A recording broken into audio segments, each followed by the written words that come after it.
Good morning, ladies and gentlemen. Today, I would like to talk to you about how the airline industry has pledged to reduce its carbon emissions. As I'm sure that you're all aware, the global community is now working hard to reduce its carbon emissions in order to prevent further global warming. There is quite a lot that households and industries are already doing in terms of green technologies and more efficient households and industrial processes. But one of the major industries that has seen phenomenal growth in the last couple of decades is the airline industry. I'm sure there are many of you listening that will have taken a flight in the last few months. Whereas in the past, many of us only used a plane to travel long distances, more and more of us are using a plane for medium and short-haul destinations. The airline industry's contribution to global warming can no longer be ignored. At the 2009 Global Warming Summit in Copenhagen, a lot of attention was focused on what the airline industry was going to do. In advance of this summit, in September 2009, the aviation industry made a rather dramatic pledge. Their pledge was that they would halve carbon emissions by 2050. Of course, reducing their CO2 emissions will have quite a significant effect on the aviation industry as a whole. It is going to increase airfares and is also going to spark a green technology race amongst aircraft manufacturers. This means that these manufacturers are now going to have to start making much more efficient aircraft. The chief executive of British Airways, who is a member of the International Air Transport Association, which is the governing body for the airline industry, the chief executive of British Airways, Willie Walsh, was the man who unveiled this agreement. The agreement had been made between the airlines, airports, and aircraft companies. And as I mentioned, this agreement was that the aviation industry has pledged to cut emissions to 50% below 2005 levels by 2050. Until this point, environmental groups had been clamouring for higher taxes on aviation.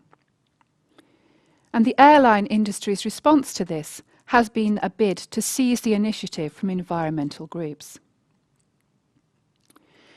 So this aviation industry plan was presented to world leaders at the United Nations Forum on Climate Change in New York, as I say, in September 2009. And I would just like to present to you with a list of the proposals that the airline industry have put forward. They have agreed, firstly, to reduce net carbon dioxide emissions by 50%, 50%, by 2050, compared with 2005 levels. Secondly, they have agreed to make all industry growth carbon neutral by 2020. Thirdly, they have agreed to cut carbon dioxide emissions by 1.5% per year over the next decade. And lastly, they've agreed to submit plans for joining a global carbon trading scheme to the UN by November 2010. Now, these proposals were accepted by the UN, and they were discussed, and they were on the agenda at the Copenhagen Global Warming Summit later that year. This was a summit where world leaders hoped to agree carbon emission reduction targets.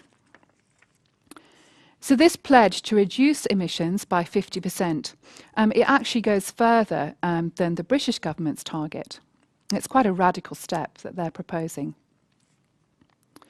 The British government's target was simply to limit airline emissions to 2005 levels by 2050. So a 50% reduction is quite a dramatic change. Now, the presentation to UN delegates on behalf of IATA was viewed by climate change campaigners as an attempt to avoid punitive measures that could have been imposed on the airline industry. Many airline executives were very fearful that the airline industry in particular would be singled out because at the moment it's excluded from any restrictions. If I just elaborate on that, it means that there are no caps on CO2 emissions in the airline industry. In other words, airlines are not included in the 1997 Kyoto Protocols. Willie Walsh, the Chief Executive of British Airways, said to the UN, "International aviation emissions were not included in the Kyoto Protocol 12 years ago. Now we have a chance to rectify that omission, and we must seize it. Our proposals represent the most environmentally effective and practical means of reducing aviation's carbon output. They are the best option for the planet, and we urge the UN to adopt them." If I can just elaborate slightly on these proposals, what it would mean is that the airlines would leave the EU emissions trading scheme, which they're currently a member of, which they are due to join in 2012. So they would not join this trading scheme. Instead, they would buy carbon dioxide permits, in other words, trading permits, in a global market. Willie Walsh had warned earlier in 2009 that joining a global scheme would add around £3 billion per year to industry costs. And of course, these costs will be simply passed on to passengers in the form of higher fares. According to the European Commission, the EU trading scheme, so carbon trading scheme, is believed to add about €9 or £8.16 to the cost of a return short-haul flight, or €40 to a long-distance return flight. And it's not clear what the cost would be when airlines join a global market, if they join a global market.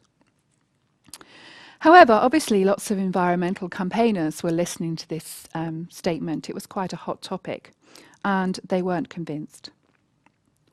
They suggested that this new pledge by the aviation industry was undermined because it simply relied on the industry funding emission cuts elsewhere. And what the environmental campaigners can see is that the aviation industry will achieve these reductions, these carbon emission reductions, by offsetting and by buying carbon credits. The director of Greenpeace, for example, said that it just shows that the aviation industry is not really taking the issue of climate change seriously at all. If we look at some statistics, at the moment, aviation accounts for 1.6% of global greenhouse emissions. But if it continues to grow unchecked, it will become the biggest emitter in the developed world. The British government's advisory body, the Committee on Climate Change, warned ministers this month that aviation will soon account for a quarter of all emissions in the developed world.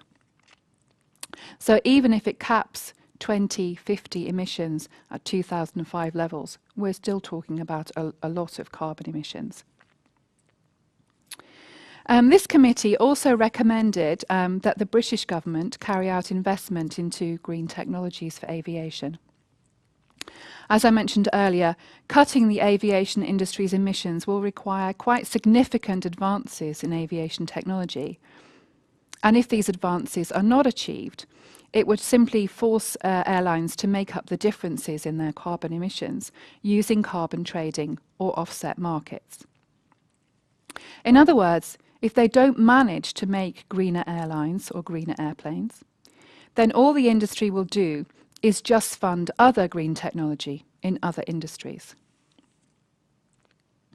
If we look at how airlines are situated financially at the moment, it's not a pretty picture. IATA estimates that globally, airlines will lose $11 billion this year. Obviously, that's not a very healthy financial state. So having them join in with this carbon permit system is also going to put them in a more difficult financial situation. But I'm sure we all realise that airlines are not going to go away. And I feel that we as passengers have it in our power to put pressure on airlines to encourage them to become more environmentally friendly. And this is already happening at a fairly basic level. Certain airlines, when you buy a ticket online, you're also able to purchase a kind of carbon offsetting tax, which is supposed to offset the environmental damage of your flight. But environmental campaigners do seem to think that this is glossing over the main point. And the main point is that the airline industry itself has to look very carefully at their technologies. They themselves have to become greener. There is a danger that if they don't do this, that all of the efforts made in other industries will be counteracted by increasing emissions from airlines. So we do wish them the very best in their pledges. Thank you for listening.